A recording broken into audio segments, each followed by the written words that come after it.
Alain Siris, bonjour. Bonjour. Merci d'avoir fait l'effort de venir nous parler aux auditeurs de chers clients. Et on va parler aujourd'hui d'un sujet un peu particulier qui est l'univers du syndicat patronal, Oui. puisque vous êtes donc président de l'Union interprofessionnelle des patrons. Oui. Alors ça c'est rattaché au MEDEF. C'est ça, absolument. Et vous êtes, cette organisation a démarré en Moselle, à Metz, Oui, et est en train de s'étendre progressivement au niveau national, absolument. avec une idée forte, qui est laquelle? L'idée forte, c'est que le patron, il est tout seul et on ne s'occupe jamais de ses affaires. Quelquefois, il est même engagé dans le monde syndical, il est au tribunal de commerce, il est au tribunal de prud'homme, etc. Et puis, il n'est pas toujours une position de patron patrimonial, il est quelquefois un mandataire social. Et quand il se retrouve sur le carreau, il est plus d'aucun monde. C'est-à-dire qu'il n'est ni du monde du salarié, ni du monde du patronal, tout le monde le rejette, et personne ne s'occupe de lui. Les grandes organisations, je dirais, syndicales, s'intéressent à l'entreprise, mais très rarement au patron, ou même jamais au patron. Ce qui veut dire que... Vous voulez dire qu'il n'y a pas le pendant de ce que les syndicats de salariés apportent aux salariés qui, eux, sont aussi à titre individuel défendus. Exactement. Il n'y a pas le parallèle du côté des syndicats patronaux qui ne défendent que l'entreprise et pas le patron lui-même. Exactement. Et j'ai obtenu une certaine visibilité sur ce sujet, puisque je dirais même les syndicats salariés me reconnaissent comme tel. C'est-à-dire que, des anecdotes très simples, la CFDT et la CGT ont inauguré leurs sièges régionaux quelque temps à Metz. Ils avaient invité que les gens de leur propre syndicat, pas de politique personne, plus moi. D'accord. Parce qu'ils considèrent que je suis comme eux, je défends les personnes. Et c'est bien sûr que ça me permet d'avoir un dialogue très particulier et très proche avec eux. Quand il y a un souci dans une ou l'autre entreprise, je suis très facilement au centre des négociations. Alors, une question à titre personnel. Comment vous êtes arrivé à vous occuper de ça? Vous étiez chef d'entreprise? Oui, alors j'étais chef d'entreprise depuis 1982, mais je passais de plus en plus de temps à défendre les copains. Pourquoi? Je suis fabriqué comme ça, voilà. Vous êtes une sorte de Saint-Bernard mosellan. C'est pas ça, c'est que je trouvais que mes congénères étaient bien isolés, bien seuls, et moi je l'étais aussi d'ailleurs. Et donc j'ai cherché à ce qu'on dialogue ensemble et que je porte un peu une défense jusqu'au jour où le MEDEF ayant remarqué mes gesticulations est venu me voir et m'a proposé de faire ça à plein temps et de, si je voulais bien créer une union syndicale qui adhérerait elle au MEDEF, c'est ce que j'ai fait. Alors c'est très intéressant. Alors néanmoins, sur chaque client, on s'occupe de relations clients. Oui. Donc ce qui nous intéresse, c'est moins le métier que vous exercez en tant que tel, que la manière dont vous allez échanger et développer l'aspect relation client. C'est-à-dire que vous, vos clients, ce sont des patrons. Oui. Vous représentez, vous avez combien de clients dans ce syndicat? J'ai 500 chefs d'entreprise. 500 chefs d'entreprise, oui, qui sont donc des gens qui payent une adhésion. Alors voilà, les gens payent une adhésion, quelle que soit la taille de l'entreprise, c'est toujours le même montant. Oui. C'est-à-dire que c'est 100 € par an, c'est très peu, c'est relativement symbolique. Oui. Même le patron d'une grosse entreprise, il ne paye que 100 € par an. Il y a des petits accords avec le MEDEF, quand son entreprise est dans les codes NAF qui adhèrent au MEDEF, si l'entreprise adhère au MEDEF, c'est quand même beaucoup mieux, et à ce moment-là je le prends. D'accord. Je ne prends pas des gens qui viendraient pour éviter d'avoir payé une cotisation au MEDEF.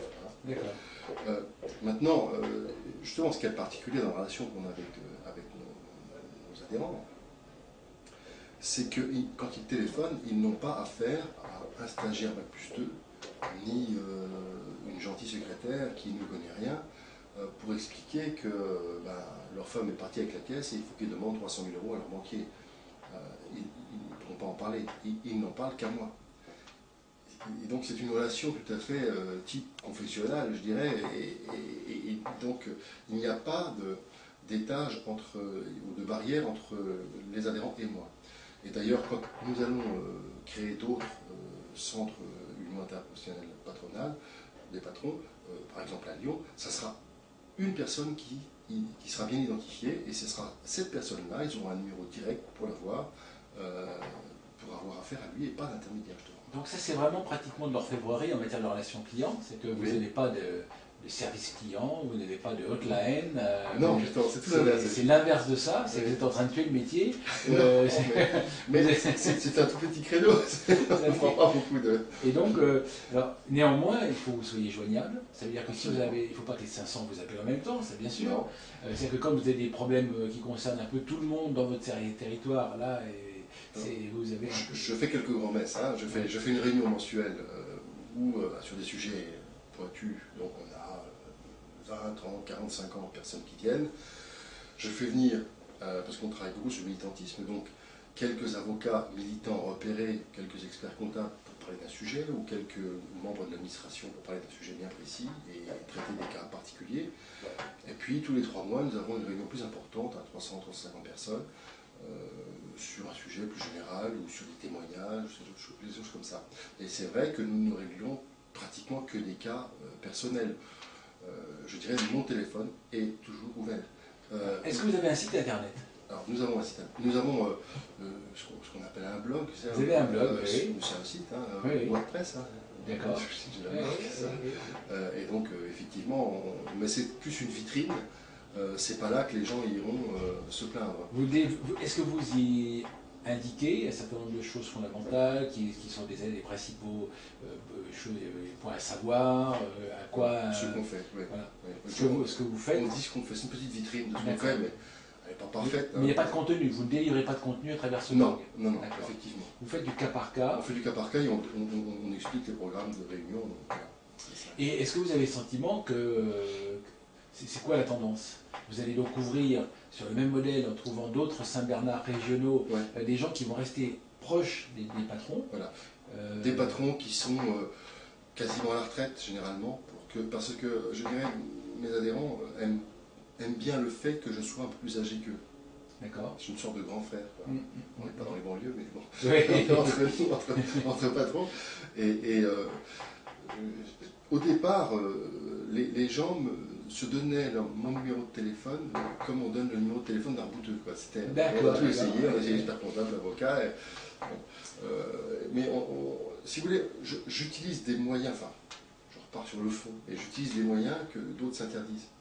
C'est-à-dire que quand on a des conflits avec l'administration fiscale, etc., je me débrouille pour être nommé par l'organisation patronale dans les structures où il y a des représentants patronaux, histoire de défendre le point de vue de mes gars de manière beaucoup plus impliquée que pourrait le faire un avocat. Oui. Donc c'est ça, c'est vraiment la base de tout, c'est le militantisme, voilà, et la confraternité. Absolument. D'accord. Et l'objectif c'est quoi? Vous allez... c'est quoi votre développement? Vous avez l'ambition de passer au niveau national, c'est déjà une très grosse ambition.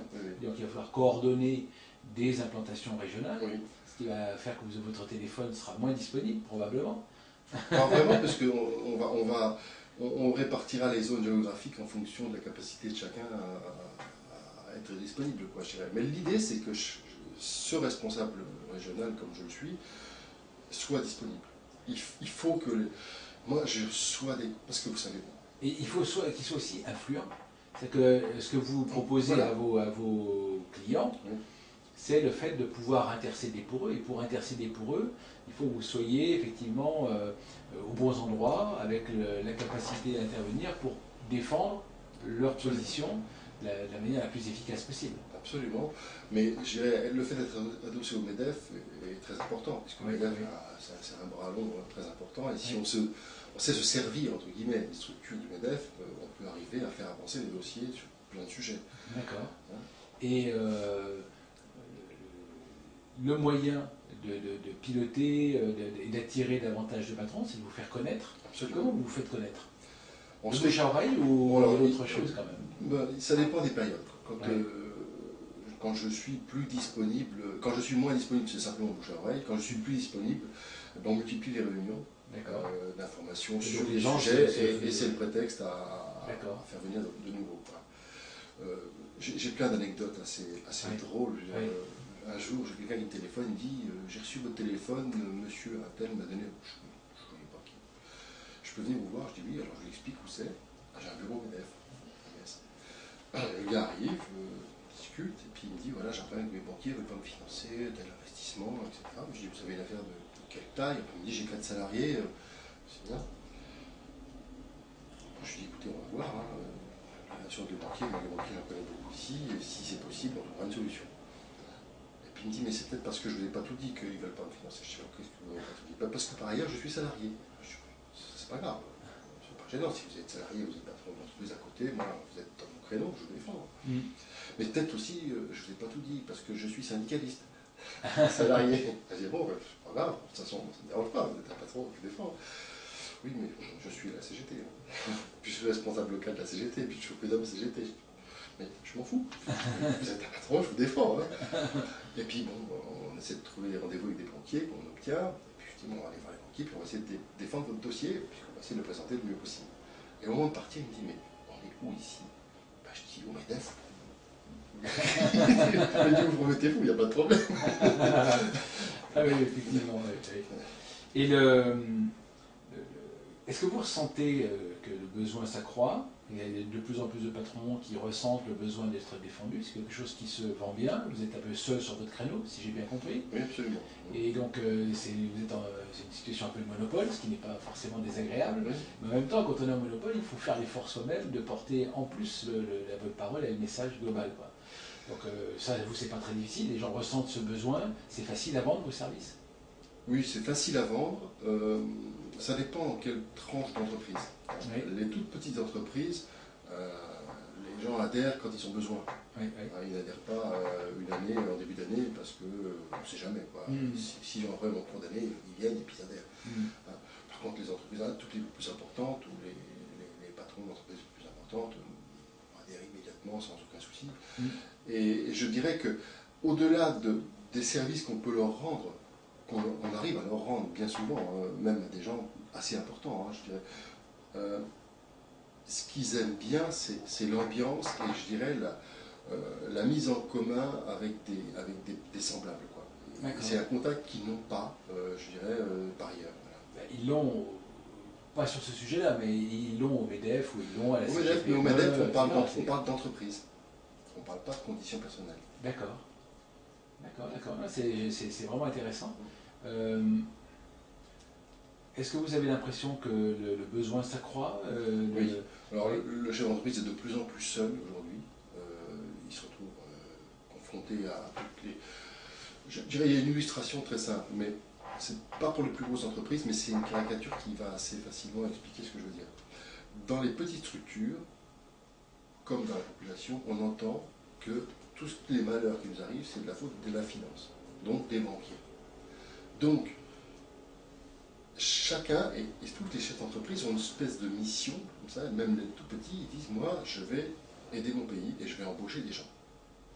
Et donc, ils arrivent avec des projets complètement farfelus, sans un plan personnel, sans fonds propres, chez un banquier, ils se font retoquer et viennent chez moi, ils disent, c'est un scandale. Je crée 3 emplois et le banquier ne me prête pas d'argent. Je dis, mais il y a aussi des bases financières à connaître, quoi. Et je veux dire que de plus en plus, il y a une incompréhension, je dirais, entre cette mission que se donne tout chef d'entreprise, je dirais, cette mission sociale qui se donne, et le monde qui nous entoure.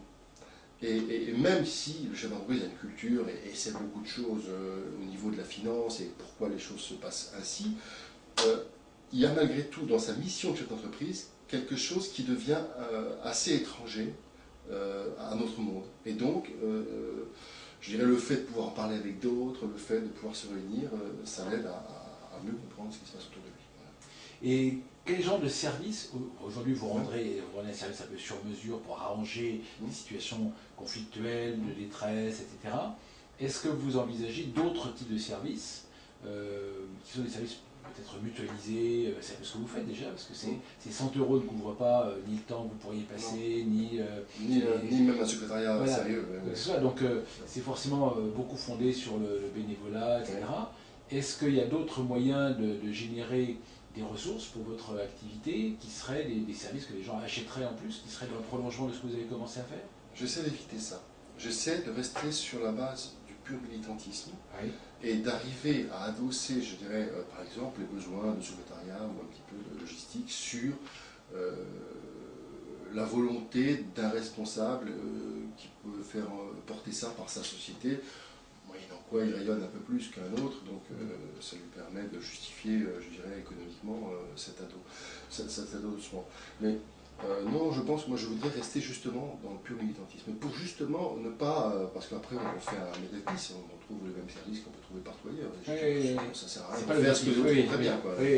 Et vous pensez que ce sera facile de trouver des gens comme vous dans les différentes régions?